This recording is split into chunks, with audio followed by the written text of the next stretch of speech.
Saya hamba Allah mau tanya. Saya baru diceraikan suami bulan lepas dan masih lagi dalam iddah.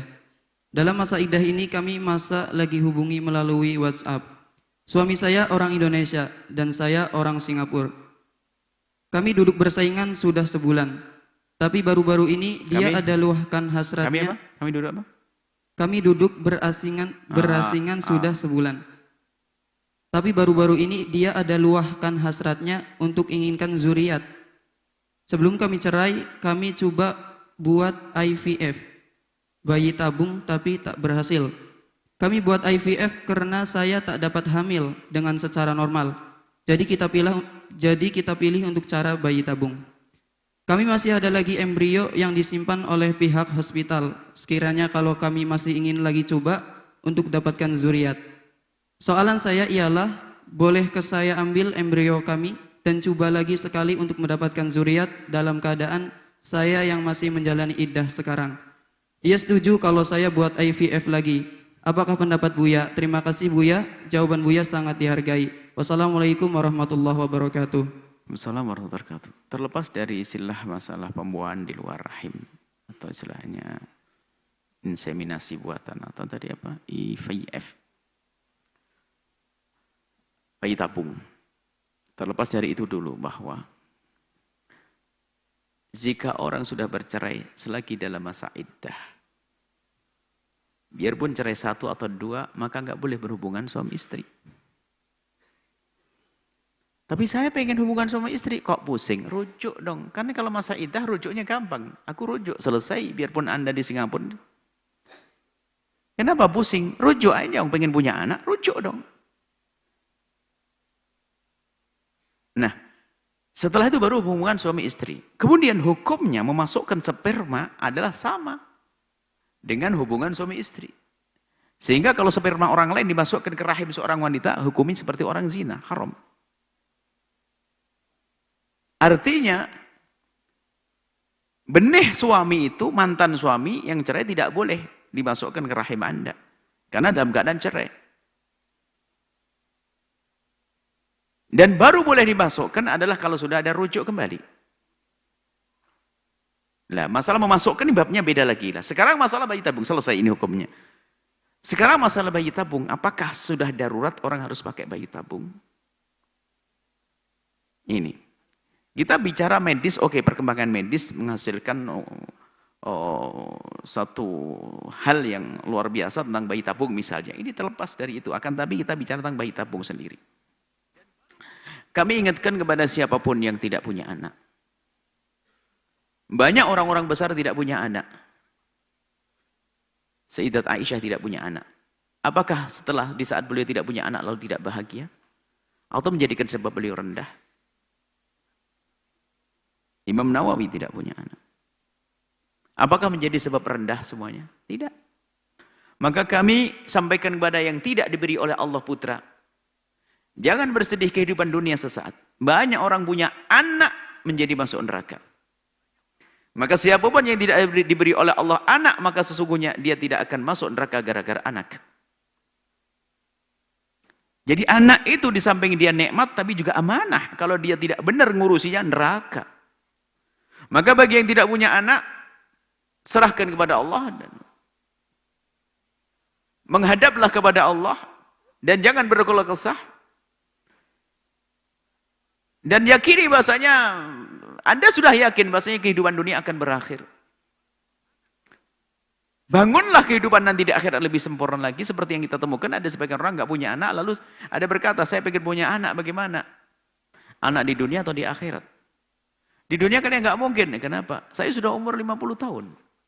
Ada perempuan berkata, memang anak di dunia nggak mungkin. Bikin anak akhirat lebih banyak lagi. Bagaimana Bu ya? Ikut jadi anak orang tua asuh, santri-santri nanti. Itu semua akan menjadikan pahala mengalir kepada Anda. Anak akhirat itu puluhan ulama dicetak. Biarpun secara nafsah tidak punya anak di dunia, tapi mereka yang dibiayai akan menjadi sebab kemuliaan mereka. Kemuliaan orang tersebut di akhirat. Bukan saja yang tidak punya anak, yang punya anak pun juga dapat. Bukankah itu jadi amal jariah membesarkan orang menjadi ulama Rasulullah SAW? Terpesona. Ini hendaknya harus kita bidik. Bagi siapa yang tidak punya anak berpikir tentang ini. Jangan sampai jangan sampai di saat tidak punya anak menjadi sebab keluh kesah antara suami istri. Atau mungkin saling menyalahkan. Mungkin seorang suami marah karena istrinya adalah tidak bisa dibuai. Atau mungkin seorang istri akan marah karena suaminya tidak bisa membuai. Wah, ini ribut terus. Tidak indah semuanya, tidak enak semuanya. Bahkan mungkin harus menggunakan bayi tabung, biaya besar, sukses tidak sukses. Jadi lebih baik serahkan kepada Allah Subhanahu wa taala. Jika Anda tidak punya anak, maka ketahuilah itu anak-anak siap Anda didik. Tapi bukan anak nasab saya. Kalau urusan nasab di dunia berakhir semua dengan kematian kita atau kematian mereka. Kita akan mati dan selesai. Tapi lihat anak akhirat.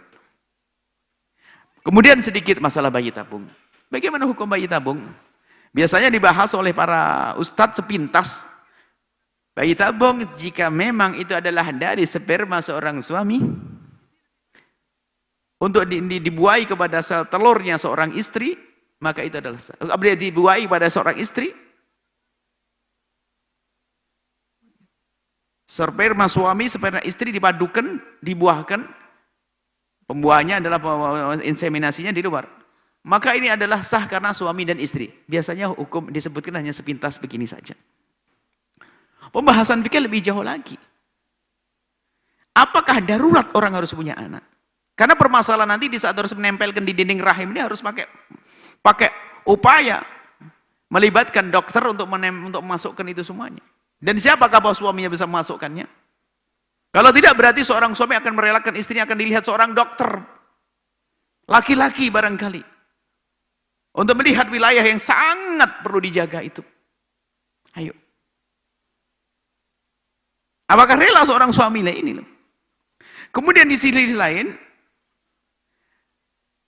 bisakah dijamin kejujuran? Banyak dokter jujur, tapi bisa saja ketemu yang tidak jujur. Kalau jujur, mungkin benar itu sperma suami tersebut. Tapi kalau tidak, seorang dokter hanya menggelar sukses saja, kan sperma suami dibawa ke laboratorium, ternyata apa? Tahu spermanya ini spermanya nggak akan mungkin bisa membuai, diganti dengan sperma lain keluar jadi anak. Ayo, mungkin atau tidak? Sangat mungkin, wong kita tidak memantau dari awal sampai akhir. Jadi banyak keraguan-keraguan di sini. Wah, dokternya jujur. Bisa jadi dokter jujur, tapi yang tidak jujur juga ada. Dan itu tidak satu orang, bisa saja bermacam-macam tim. Bukan dokter ngambil sendilang bawa ke sana, bisa saja di balik di rentetan ini ada orang yang tidak. Loh, lalu apakah kita menuduh ke dokter? Oh enggak, ini dari segi kemungkinan untuk itu. Apalagi dibuat di negeri misalnya yang tidak penting kejujuran misalnya. Atau tidak percaya kepada Allah Subhanahu wa taala, hanya berpikir tentang prestasi kesuksesan, bahasanya dokter ini telah berhasil dalam bayi tabung begini. Bisa jadi sperma yang sesungguhnya dibuang diganti dengan sperma baru lagi, misalnya. Tapi ingat kita tidak boleh menuduh orang ya. Jadi banyak hal-hal yang mengkhawatirkan dalam hal ini. Maka paling enak kembali kepada yang kami sampaikan pertama. Serahkan kepada Allah, selesai. Sebab setelah itu nanti, setelah terjadi pembuahan itu nanti akan ditempelkan di dinding rahim, itu adalah dengan satu proses yang juga harus buka aurat dan sebagainya. Nah, ini yang harus kita pahami dalam urusan-urusan semacam ini. Kami lebih senang menghibur mereka. Tidak semua orang bisa melakukan bayi tabung ini. Akan tapi kami sampaikan kepada siapapun, jadikan ini anak-anak surga. Masih banyak program. Banyak orang tidak punya anak tapi mereka mulia di hadapan Allah. Mulia di hadapan Allah. Ya, seperti itu. Jadi kepada siapapun yang tidak punya anak, jangan sampai gara-gara tidak punya gelisah, rumah tangga ribut terus, suami menyalahkan istri, istri menyalahkan suami, dan seterusnya. Bahkan di saat ada suami istri tidak punya anak, kami himbau agar tidak usahlah memeriksakan siapa yang mandul dan sebagainya. Kecuali sudah betul-betul siap. Siap untuk apa? Siap untuk menerima kalau seandainya pasangannya ternyata tidak bisa membuai atau tidak bisa dibuai. Maka di saat seperti itu, boleh saja, akan tapi harus hati-hati, jangan sampai gara-gara seperti itu lalu hati berubah. Na'udzubillah, keindahan akan hilang. Indah bisa saja tanpa anak. Dan alangkah banyaknya orang punya anak ribut terus juga ada. Kita ingin bahagia, baik putra punya anak atau tidak. Biarpun kita tetap berdoa, ya Allah berikan padaku dzurriyyah solehah. Tetap. Tapi di saat tidak diberi Allah putra, apakah langsung berkeluh kesah marah kepada Allah? Tidak. Jadikan mereka ini para santri anak-anaknya, anak-anak di akhiratnya. Ini saja yang bisa kami sampaikan. Ya, tapi ingat waspada, yang kami sampaikan ini adalah dalam rangka hati-hati. Bukan menuduh dokter nggak benar, jangan sampai salah. Oh, tidak. Akan tapi kemungkinan itu harus kita jadikan bahan pertimbangan untuk melangkah mengambil yang itu. Mengambil langkah semacam ini. Seperti itu. Jadi kesimpulannya apa? Kami tidak menganjurkan semacam itu. Kami tidak menganjurkan semacam itu. Biarpun kalau kita lihat dari potongan fatwa biasanya, asalkan maninya suami ini boleh. Tidak sampai di situ, pembahasan masih panjang. Siapa yang masukkannya, prosesnya seperti apa, dan seterusnya. Semoga Allah menjaga kita dari segala yang diharamkan oleh Allah. Dan semoga Allah memberikan kepada kita keturunan yang soleh-solehah. Yang tidak punya anak dan tidak bisa punya anak. Semoga Allah ganti dengan anak-anak akhirat yang menjadi sebab kejayaan kemuliaan mereka di akhirat nanti di surga. Bersama baginda Nabi. Wallah alam bisawab.